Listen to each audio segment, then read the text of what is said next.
presented by Namuna Music. Mixed by SP Nitesh. Music by Vikesh Bhojpuria.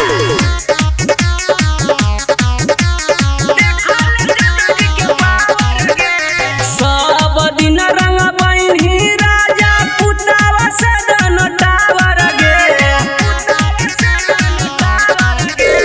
सब दिन रंग बहिनी राजा पुतावा से जनतावर गे। राजा पुतावा से जनतावर गे। अबरी होली में रंगत चोली देखल दादा जी के पावर गे। अबरी होली में रंगत चोली देखल दादा जी के पावर गे। केतनो रंगा बहिनी ओरस होतौ न लाल तावर गे। आगे होतौ न लाल तावर गे।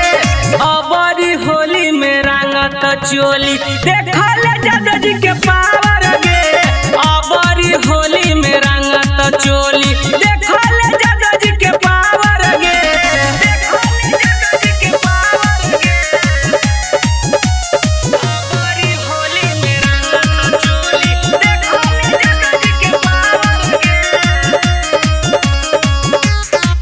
भले घुरले तू गौआ शहर गे। मन खुश न होतौ तोहर गे।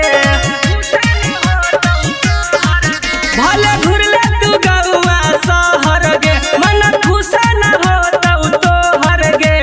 लाला कुरमी पंडित भले तोरा पीछा करतौ गे। आगे तोरा पीछा करतौ गे। अबरी होली में रंगत चोली देखल जादू के पावर गे।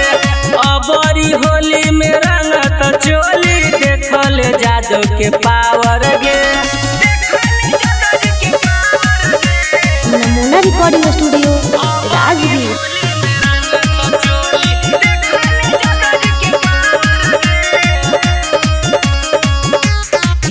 भले पीछा करत पासी पसवा न मागे। फूलतौ ना ओरा से फूलो न मागे।